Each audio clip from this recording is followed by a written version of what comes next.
Quelle était la règle la plus raciste dans ton école? Chez nous, c'était sans hésiter l'interdiction de parler une autre langue que l'anglais. Tous les matins, Monsieur Harris, le principal, nous le martelait dans les annonces, le moindre mot dans une autre langue, et c'était sanction directe. Un jour, il a même prétendu avoir surpris des élèves en train de comploter en espagnol. Dès lors, les profs arpentaient les couloirs, surveillaient jusque dans les toilettes et même sur le parking, à l'affût de la moindre syllabe étrangère. Un seul mot. Et c'était 3 jours d'exclusion, avec mention au dossier. Monsieur Harris jubilait à l'idée de répéter devant tout le monde que l'anglais, c'était la langue de la réussite. À la maison, on ne parlait qu'espagnol. Alors passer la journée à l'école sans jamais pouvoir prononcer un mot dans ma langue, c'était éreintant et franchement stressant. Ma mère ne mettait plus les pieds aux réunions ou fêtes scolaires depuis qu'une prof lui avait fait la leçon sur son accent devant tous les autres parents. Les élèves, pour éviter d'être punis, raccrochaient au nez de leurs parents quand ils appelaient, plutôt que de risquer une conversation dans leur langue. Nous, les gamins portoricains, vietnamiens, haïtiens, on se baladait tous comme amputés d'une moitié de nous-mêmes, avec cette voix qui restait bloquée dans la gorge. Mon pote s'est fait virer parce qu'il a parlé espagnol à sa grand-mère venue le chercher. Un autre a perdu sa bourse pour avoir lâché un juron en français après s'être cogné l'orteil. Moi, je laissais toujours mon téléphone en silencieux, bien planqué, parce que ma grand-mère, qui vivait avec nous et ne parlait que l'espagnol, avait des soucis cardiaques de plus en plus sérieux. Ma mère bossait à 40 minutes dans un entrepôt où elle ne pouvait pas toujours répondre, alors c'était moi le contact d'urgence. 2 ans sans me faire prendre, j'étais devenu un pro pour ravaler mes mots en espagnol avant qu'ils ne sortent, même quand d'autres élèves tentèrent de me piéger juste pour se marrer. J'avais déniché des petites astuces qui, sur le papier, ne violaient pas la règle. Quand ma grand-mère appelait à la pause déjeuner, je me contentais de « ou de « non », histoire de faire illusion, pendant qu'elle me parlait en espagnol. Un jour, elle a fait une petite chute et m'a appelé pendant le changement de cours. Je me suis enfermée dans les toilettes, ne disant que oui et non à ces questions, la peur au ventre qu'on m'entende si je bafouillais un mot de trop. On avait mis au point des codes. 3 coups de fil pour « prends ton médicament », 4 pour « appelle maman ». Il m'a fallu 15 minutes pour vérifier qu'elle allait bien sans vraiment pouvoir lui parler. J'ai fini en retard en chimie, mais au moins j'avais échappé à l'exclusion. Je pensais pouvoir continuer à m'en sortir avec ces techniques jusqu'à la fin du lycée. Ma grand-mère connaissait la règle et n'appelait qu'en cas d'urgence. Mais parfois, elle oubliait. On avait élaboré tout un système. La voisine m'envoyait d'abord un texto si ça allait vraiment mal, et je savais qu'il fallait sortir du bahut avant de rappeler. Mais les urgences ne préviennent pas. Un jour, en cours d'histoire, mon téléphone a vibré 12 fois avant que je jette un œil sous la table. La voisine n'appelait jamais plus de 2 fois. Alors là, j'ai compris qu'il se passait quelque chose de grave. Les appels manqués s'enchaînaient, 20, 25... Dès que le prof a eu le dos tourné, j'ai filé dans le couloir pour rappeler. Ma voisine, affolée, me hurlait en espagnol que ma grand-mère s'était écroulée, qu'elle respirait à peine. Elle n'arrivait pas à expliquer au secours le nom du médicament à éviter, et il ne comprenait rien. Les boîtes se ressemblaient, et dans la panique, elle confondait. J'ai essayé nos codes, mais elle pleurait trop pour suivre. J'ai tenté d'envoyer le nom du médicament par texto, mais elle ne pouvait pas le montrer au secours en tenant le téléphone. Cette fois, il n'y avait pas de parade. Je devais choisir entre sauver ma grand-mère ou préserver mon dossier scolaire. Alors j'ai foncé, parlant espagnol à toute vitesse, expliquant précisément où trouver ce fichu médicament dans la salle de bain, 3e étagère, derrière les vitamines, dans le flacon blanc, surtout pas le bleu. Ma voisine m'a passé au secours en haut-parleur, mais eux non plus ne comprenaient rien à l'espagnol. Alors je jonglais entre les 2 langues, traduisant à toute allure tout en courant vers la voiture. Les mots médicaux me venaient en anglais ou en espagnol, je ne savais même plus. Je voulais juste qu'ils comprennent pour éviter un drame, puis je rassurais ma voisine paniquée en espagnol. J'étais tellement absorbé que je n'ai pas vu monsieur Harris planté devant l'entrée principale, son téléphone braqué sur moi, en train de filmer avec son regard glacial, pendant que je parlais la langue interdite qui pouvait sauver ma grand-mère. Elle a survécu parce que, grâce aux infos que j'ai pu transmettre, les secours ont su éviter le mauvais médicament. Le médecin m'a dit que mes explications lui avaient sauvé la vie, que quelques minutes de plus ou une erreur, et elle ne s'en serait pas sortie. Le lendemain, je suis arrivé en cours et j'ai trouvé monsieur Harris assis au bureau du prof, l'ordinateur ouvert, toute la classe figée. Il a tourné l'écran vers moi. On voyait la vidéo de la caméra de surveillance du couloir avec le son limpide de ma conversation en espagnol. « Tu veux t'expliquer ?» a-t-il lancé en sortant un formulaire d'exclusion déjà prêt à mon nom. « Pourquoi tu as cru que la politique d'anglais obligatoire ne s'appliquait pas à toi ?» J'étais cloué sur place, incapable de bouger, avec la bouche sèche comme si j'avais avalé du sable. Toute la classe me fixait et monsieur Harris tapotait sur son formulaire d'exclusion à l'encre noire. Ce n'était même pas une question, il voulait juste offrir son petit spectacle. La vidéo repassait en boucle, moi courant dans le couloir le téléphone à l'oreille. Mes mains tremblaient, j'ai tenté de parler. Ma grand-mère était en train de mourir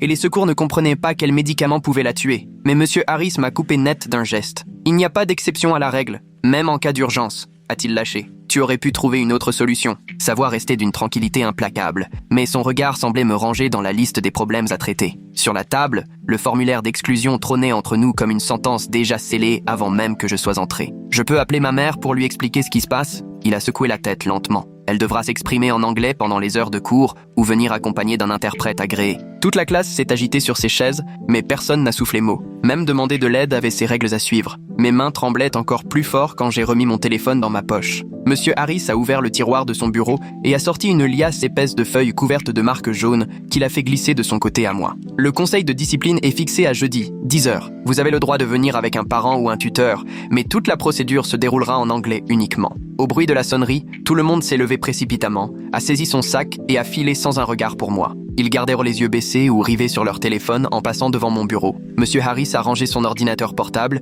et a quitté la salle, me laissant là, debout et seul avec ce dossier entre les mains. Le couloir s'emplissait déjà d'élèves en route vers le prochain cours quand j'ai enfin réussi à bouger. J'entendais des chuchotements derrière moi, comme un bourdonnement d'abeilles. Certains sortaient leur portable pour envoyer des messages tout en me surveillant du coin de l'œil, d'autres lançaient des plaisanteries, assez fort pour que je les entende, sur le fait d'être envoyé en prison espagnole. Mon visage me brûlait, mais je continuais d'avancer, tâchant d'afficher une indifférence que je ne ressentais pas. Le poids de tout ce qui venait d'arriver me serrait la poitrine. Chaque respiration devenait un effort. Avant d'atteindre mon prochain cours, la secrétaire du bureau est apparue dans le couloir et m'a demandé de la suivre. Elle m'a conduit jusqu'au bureau de l'administration et m'a montré une chaise en plastique dur près de la fenêtre. Vous êtes dispensé de cours aujourd'hui, mais vous devrez rester ici jusqu'à la fin de la journée. Les néons bourdonnaient au-dessus de ma tête, me vrillant le crâne. J'ai sorti mon téléphone pour envoyer un message à ma voisine au sujet de ma grand-mère. Mes doigts glissaient sur l'écran tandis que je lui demandais si tout allait bien après l'urgence d'hier. L'idée qu'elle soit seule à la maison me nouait l'estomac.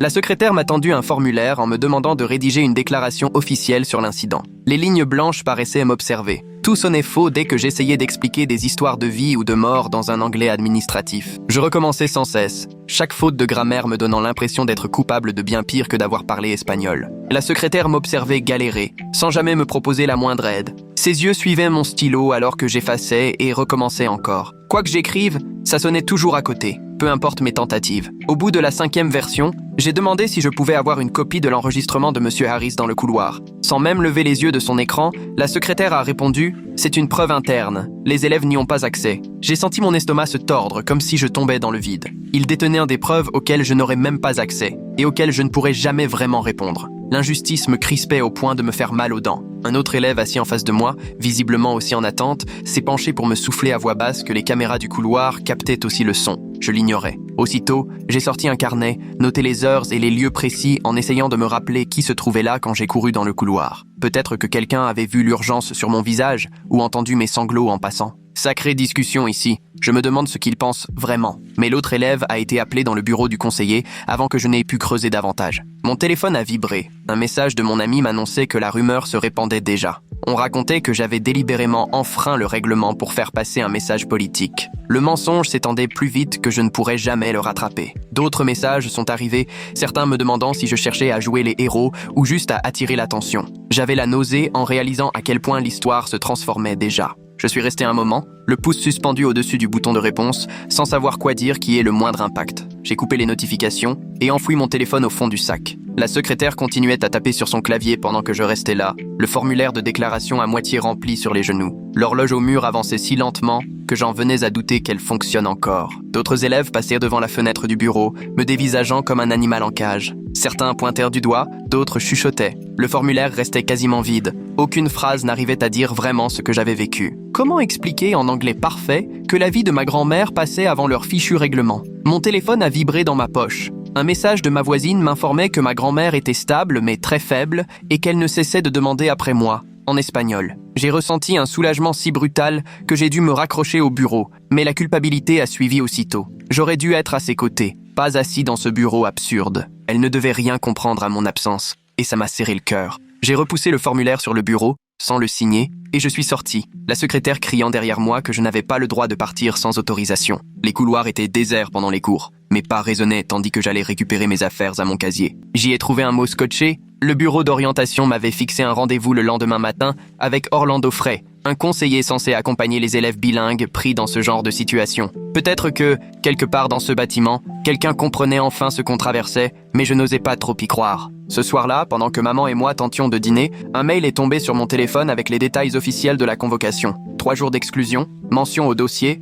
réexamen de mon inscription. J'ai eu un frisson glacé en lisant ces 2 derniers mots, parce que pour ça, il pouvait vraiment me renvoyer du lycée. Maman, en lisant par-dessus mon épaule, est devenue blême. Elle m'a attrapé la main et l'a serrée si fort que j'ai cru qu'elle n'allait plus la lâcher. Le lendemain matin, je suis arrivé bien en avance pour mon rendez-vous avec Orlando Frey, un homme discret, lunettes sur le nez, qui écoutait vraiment au lieu de meubler la conversation. Il m'a expliqué que l'école avait beaucoup de pouvoir, mais que, malgré tout, il existait des règles au niveau du district concernant la discrimination, et que leur politique du tout anglais risquait de franchir la ligne. Il n'a rien promis, mais il m'a donné une liste précise de ce qu'il fallait noter et la façon de présenter tout ça lors de la commission. Son bureau m'a paru plus rassurant que n'importe quel autre endroit du lycée depuis 2 ans. À midi, j'ai appelé l'hôpital depuis le parking pour savoir s'ils pouvaient me fournir des lettres du médecin des urgences et des ambulanciers, expliquant que ma traduction avait évité une erreur de médicament qui aurait pu être fatale. L'administratrice m'a dit qu'elle allait essayer, mais qu'il faudrait sûrement quelques jours pour obtenir les papiers officiels et toutes les signatures. J'ai pris soin de noter son nom et son numéro direct au cas où je devrais rappeler. Peu après,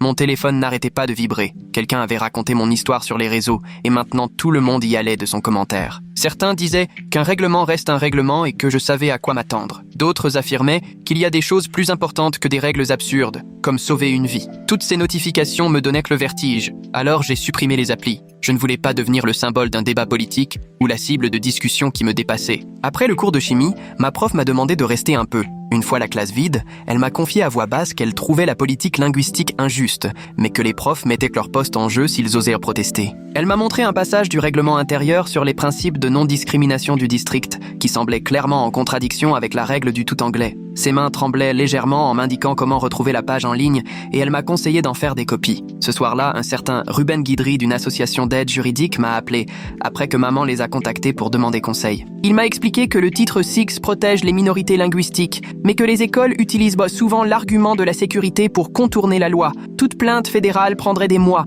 bien plus que le temps qu'il me reste avant la remise des diplômes. Le système avançait au ralenti par rapport à ma vie. Le matin suivant, je suis passé au secrétariat principal pour demander un interprète espagnol pour l'audience, puisqu'il était évident que maman ne maîtrisait pas l'anglais administratif et tout le jargon juridique. La secrétaire m'a indiqué d'un ton sec qu'il n'en fournissait pas pour les conseils de discipline, seulement pour l'éducation spécialisée, et j'ai noté mot pour mot ce qu'elle disait. Dans le couloir, Mike Fair, le proviseur adjoint, m'a intercepté. Il m'a suggéré de prendre une retenue le samedi plutôt que de m'épuiser à lutter contre le système. Il avait l'air au bout du rouleau, comme s'il avait déjà vu ce genre de situation et qu'il savait parfaitement comment ça se terminait pour des élèves comme moi. Pendant une seconde, j'ai failli céder à la facilité, puis j'ai repensé au visage de ma grand-mère ce jour-là, quand les secours étaient impuissants à comprendre ce dont elle avait besoin. J'ai répondu à Mike « Merci, mais non merci », avant de filer en cours. Le reste de la semaine a traîné en longueur. Les profs me lançaient des regards en coin. Les élèves chuchotaient sur mon passage. Certains tentèrent de m'alpaguer en espagnol, juste pour se moquer ou voir si j'allais répondre, histoire de me ridiculiser un peu plus. Je gardais la tête basse, comptant les jours avant l'audience. Ma grand-mère a appelé 2 fois, mais je n'ai pas décroché. Trop peur que quelqu'un m'entende parler espagnol dans le lycée. Maman a pris des heures qu'elle ne pouvait pas vraiment se permettre pour m'aider à préparer l'audience. Elle relisait le règlement, imprimait tout ce qu'Orlando m'avait conseillé. On a passé la soirée à organiser la paperasse et répéter ce que je devrais dire en anglais, même si c'était absurde d'avoir à expliquer, dans cette langue, pourquoi parler espagnol avait permis de sauver une vie. Le matin de l'audience, j'avais tellement mal au ventre que j'ai à peine pu toucher à mon petit déjeuner, mais maman a insisté pour que j'essaie d'avaler quelque chose. Alors que je rassemblais mes documents, une notification m'a alerté. Un mail du comité de bourse m'annonçait qu'ils allaient examiner tous les dossiers disciplinaires avant de rendre leur décision.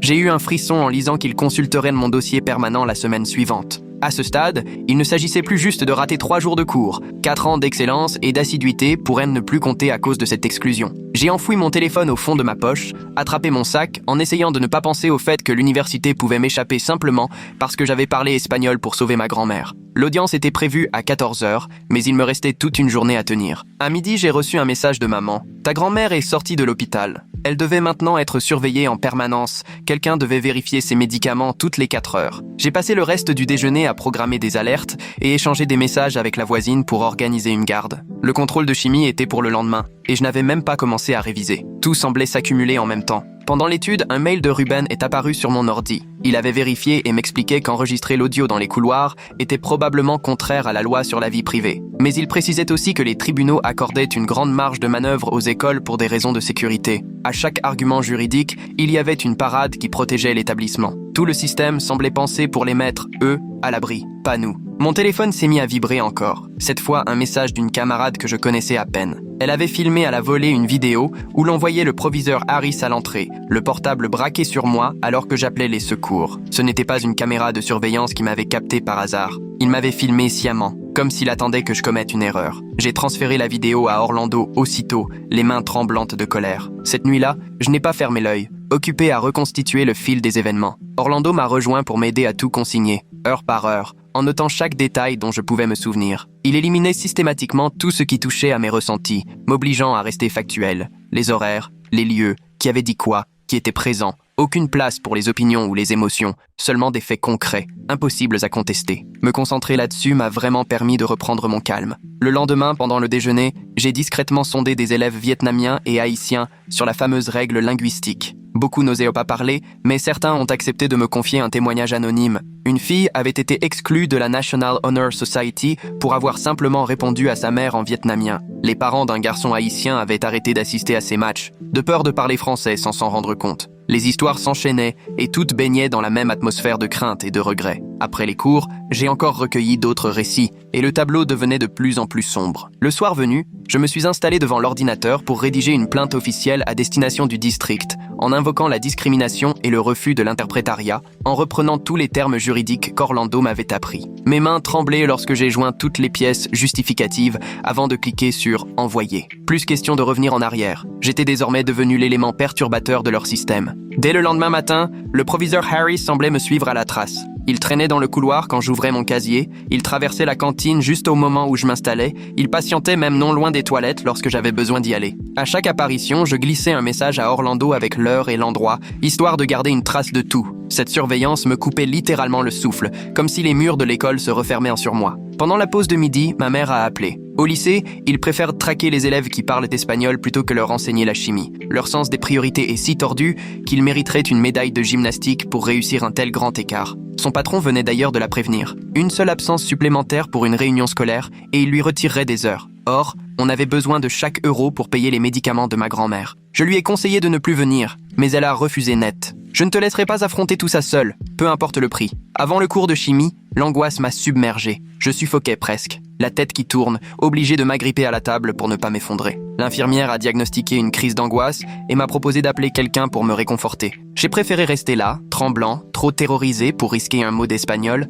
même pour me rassurer moi-même. Il m'avait inculqué la peur de ma propre voix, la peur des mots qui m'habitaient depuis toujours. Ce soir-là, dès que maman est rentrée, Ruben a appelé et a passé 1 heure à détailler nos options. Il répétait qu'il aurait fallu envoyer une mise en demeure officielle au conseiller juridique du district pour dénoncer des violations du titre 6, c'est-à-dire la discrimination liée à l'origine nationale. Il a rédigé un brouillon pendant l'appel, lisant à voix haute certains passages pour qu'on saisisse bien ce qu'on s'apprêtait à signer. Le jargon légal me donnait mal à la tête, mais maman hochait la tête en prenant des notes à l'arrière d'une enveloppe. Ruben nous a prévenus, si on alertait la presse, l'école pouvait très bien se braquer juste pour ne pas avoir l'air de céder. Chacune de nos options semblait pouvoir tout faire exploser. Le district n'a pas tardé à répondre à ma demande d'interprète. Dès le lendemain matin, je recevais 3 paragraphes creux, le tout joliment formulé. Ils expliquaient qu'ils allaient revoir la politique, mais refusaient tout de même de fournir un interprète pour l'audience du lendemain, ce qui revenait à dire, en somme, qu'on n'avait qu'à s'en débrouiller. J'ai passé l'email au surligneur, marquant chaque promesse floue, chaque formule qui n'engageait à rien.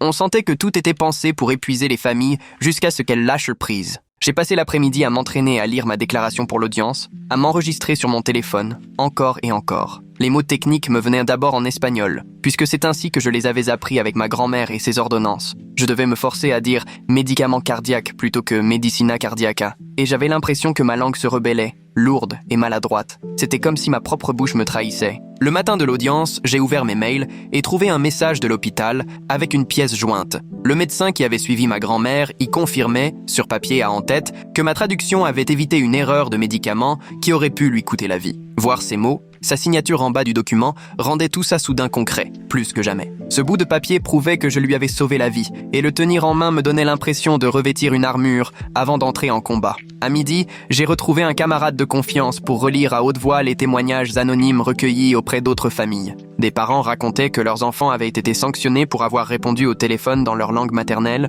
ou avaient raté des nouvelles importantes parce qu'ils n'osaient plus décrocher en milieu scolaire. On s'est entraîné à lire tout ça d'une voix posée, avec un visage impassible, pour que personne ne devine l'identité des personnes concernées. Construire ce petit réseau de soutien, c'était comme s'unir pour quelque chose de bien plus grand que mon histoire personnelle. Orlando m'a appelé dans l'après-midi pour me suggérer de mettre le responsable de l'équité du district en copie de tous les documents transmis avant l'audience. Selon lui, il était important de laisser une trace officielle hors du cadre scolaire, au cas où la situation dégénérerait et qu'on doive porter plainte. J'ai passé 1 heure à scanner chaque document, chaque mail, chaque preuve attestant des faits. La pile grossissait, chaque page révélant que mon cas n'était que la partie visible d'un problème bien plus large. Mike Fair est passé chez moi ce soir-là avec ce qu'il a qualifié de dernière offre. Si j'acceptais de signer un engagement de silence sur la politique de l'école, ma sanction serait abaissée à une simple retenue au lieu d'une exclusion. Le document était resté là, posé sur la table de la cuisine, pendant qu'il m'expliquait que ça ferait tout disparaître, que je pourrais enfin tourner la page sans que rien ne reste inscrit dans mon dossier. J'ai eu un moment d'hésitation. La tentation de saisir le stylo était forte tant j'étais lassé de devoir toujours me battre, mais signer, ça aurait voulu dire me taire alors que d'autres continuaient de souffrir. Je lui ai simplement répondu « non merci » et je l'ai regardé replier son papier et le ranger dans sa mallette, visiblement déçu. Mon téléphone a alors commencé à vibrer. C'étaient des messages d'autres élèves qui avaient entendu parler de l'audience et voulaient organiser un débrayage pour me soutenir. Ils étaient prêts à risquer leur propre avenir pour défendre ce qui leur semblait juste, mais je ne pouvais pas les laisser faire ça pour moi. Je leur ai envoyé message sur message pour qu'ils ne se mettent pas en danger d'être exclus ou de perdre une bourse à cause de mon histoire. C'était à moi de mener ce combat. Je ne voulais entraîner personne d'autre là-dedans. Ce soir-là, ma grand-mère s'est installée avec moi dans la cuisine. Elle ne comprenait pas vraiment pourquoi tout le monde semblait si bouleversé, mais elle sentait bien que quelque chose d'important se jouait. En espagnol, elle m'a conseillé de dire la vérité à l'audience, même si ça devait tout me coûter, parce que cette vérité comptait bien plus que toutes leurs règles. J'ai noté ces mots en anglais sur une petite fiche pour pouvoir les lire le lendemain, sa voix me donnant du courage, même traduite. Pour moi, la famille valait 1000 fois plus que n'importe quelle règle inventée par l'école. Le lendemain matin, je me suis retrouvé dans cette même cabine des toilettes où je pianotais des codes pour ne pas avoir à parler espagnol, là où je m'étais si souvent réfugié pour échapper à leurs règles. Devant le miroir éraflé au-dessus du lavabo, j'ai décidé que je n'avais plus envie de me cacher. Le jour de l'audience, je prendrai la parole en anglais pour expliquer pourquoi ces 2 langues faisaient partie de moi. Pourquoi m'en enlever une revenait à me couper la moitié du cœur. Étrangement, cette décision m'a apporté une sorte de paix, comme si je me débarrassais enfin d'un poids que je traînais depuis toujours. Le matin est arrivé trop vite. Mon réveil a sonné à 6h30. J'ai envoyé un message à Orlando pour confirmer qu'il venait, et il m'a répondu par un simple pouce levé. J'avais les mains qui tremblaient en préparant le café et en essayant de manger une tartine qui avait franchement le goût de carton. Tous les documents imprimés étaient empilés sur la table de la cuisine, juste à côté de la lettre de l'hôpital et des témoignages anonymes d'autres familles. Ma mère est sortie de sa chambre déjà prête, habillée de ses plus beaux vêtements de travail, ceux qu'elle gardait pour les réunions importantes. Elle a jeté un œil au papier, a hoché la tête, puis elle s'est mise à faire des œufs, même si aucune de nous n'avait vraiment faim. Orlando est arrivé à 7h45, habillé d'une chemise boutonnée que je ne lui connaissais pas. On a revu le plan une dernière fois, ma mère écoutait, posait des questions sur les personnes présentes. J'ai expliqué que Mike Fair serait l'avocat des élèves et que le district enverrait aussi quelqu'un. Orlando s'est entraîné à prononcer quelques termes médicaux en anglais au cas où il faudrait traduire quelque chose d'important. Mon téléphone a sonné pendant qu'on révisait, c'était ma voisine qui voulait savoir si ma grand-mère devait prendre son médicament du matin avant ou après avoir mangé. J'ai expliqué en anglais simplement que les comprimés blancs se prenaient au petit déjeuner, mais que le rose était pour le soir. Quand je n'avais pas peur d'être jugé, les mots coulaient tout seuls. Après avoir raccroché, Orlando m'a fait remarquer à quel point ma voix changeait quand je n'avais pas à me soucier des conséquences. Ma mère m'a serré l'épaule et on a rassemblé tous les papiers. J'ai fait 2 copies de chaque document, au cas où il chercherait à garder les originaux. Le trajet jusqu'à l'école m'a paru interminable. Ma mère à mes côtés, Orlando un peu à la traîne. Les autres élèves nous regardaient en passant, mais je gardais les yeux fixés devant moi. La secrétaire de la vie scolaire a eu un petit air surpris en nous voyant arriver et nous a indiqué la salle de réunion tout au bout du couloir. La porte était déjà ouverte et j'apercevais la longue table installée à l'intérieur. Le proviseur Harris était assis en bout de table, son ordinateur allumé devant lui, une pile de dossiers à ses côtés. Mike Fair était à sa gauche avec un bloc-notes jaune et un stylo. Une femme que je ne connaissais pas était assise en face de Mike, un badge du rectorat attaché autour du cou. Le représentant des enseignants, c'était mon ancien prof d'anglais de seconde. Il m'a adressé un petit signe de tête discret en entrant. Il n'y avait pas d'interprète. même si j'en avais fait la demande par écrit. Orlando s'est assis juste derrière moi, ma mère à ma droite. L'odeur de café et de papier neuf flottait dans la pièce. Le proviseur Harris n'a pas levé les yeux de son écran pendant une bonne minute. Quand il l'a enfin fait, son visage était fermé, comme si on parlait de statistiques d'absentéisme et pas de mon avenir. Il a fait pivoter son ordinateur vers moi et a lancé la vidéo de surveillance. Sur les images, on me voyait courir dans le couloir en parlant au téléphone, la bouche s'agitant à toute vitesse alors que je passais d'une langue à l'autre. Le son était suffisamment net pour qu'on entende chaque mot d'espagnol que j'avais adressé à ma voisine et au secours.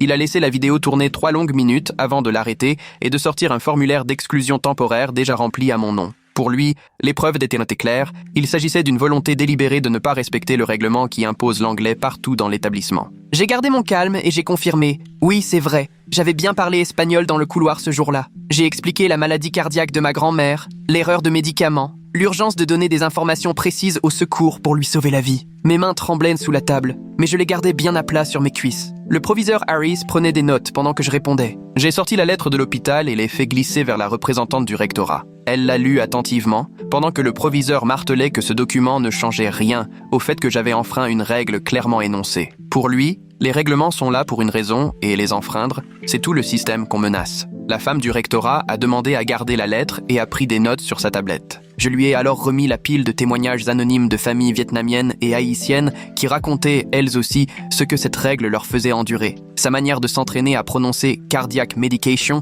à la place de « medicina cardiaca » disait tout du fait que notre cerveau garde certains savoirs dans des langues bien distinctes. Mais en quoi obliger quelqu'un à traduire des termes médicaux appris en espagnol peut-il vraiment aider qui que ce soit ? Une famille n'avait pas pu assister à des funérailles, faute d'avoir pu organiser la garde des enfants sans pouvoir s'exprimer dans leur langue. Une autre avait un enfant qui s'était uriné dessus, trop intimidé pour demander où étaient les toilettes en vietnamien, après avoir oublié le mot en anglais. Plus la femme du rectorat lisait, plus elle levait les sourcils, tandis que le proviseur Harris, lui, serrait la mâchoire à chaque nouvelle page. Mike Fair m'a demandé si j'avais d'autres justificatifs, alors j'ai sorti des captures d'écran des textes de loi sur le droit à l'accès linguistique à l'école. Le téléphone de maman s'est mis à sonner et elle a eu du mal à activer le haut-parleur quand Mike lui a proposé d'apporter des précisions sur notre situation familiale. Son anglais était hésitant, elle tentait d'expliquer qu'elle travaillait à l'entrepôt et que ma grand-mère habitait avec nous. Dès qu'elle bloquait sur un mot, Orlando se penchait vers moi pour me le souffler et je le répétais à haute voix pour que tout le monde entende. Maman a raconté qu'elle ratait souvent les événements scolaires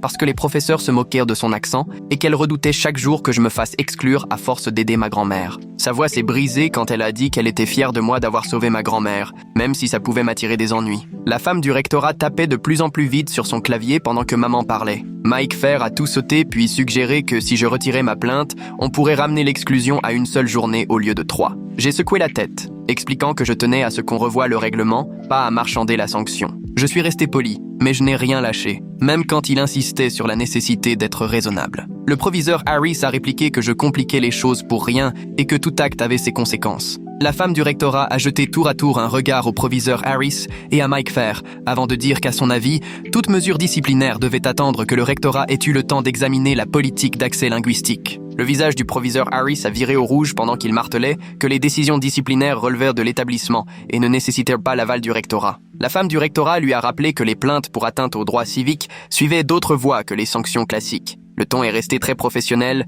mais on sentait la tension, mon sort suspendu entre leurs débats. Après 1 heure de discussion supplémentaire, ils ont fini par rendre leur verdict. La femme du rectorat a tapoté sur son ordinateur, alors que le proviseur Harris restait debout, bras croisés, furieux. Elle a fait pivoter son écran vers moi pour me montrer la décision officielle. J'écoperais d'une journée d'exclusion interne à compter du lendemain. Mon dossier serait signalé comme « en cours d'examen » et le rectorat s'engageait à revoir sa politique d'interprétariat pour les situations d'urgence. Ce n'était ni une victoire ni une défaite, juste un compromis qui ne satisfaisait personne. J'ai signé le document sans un mot, car il n'y avait plus rien à ajouter. Le lendemain matin, je me suis présenté dans la petite salle près du bureau principal où l'on place les élèves exclus. 3 bureaux alignés contre le mur, pas une fenêtre à l'horizon. Je suis resté là à remplir des fiches d'exercice, alors que je ratais mon TP de chimie qui valait 10% de la note finale. Mon prof avait bien précisé qu'aucun rattrapage ne serait accordé, alors ma note est tombée de A à B.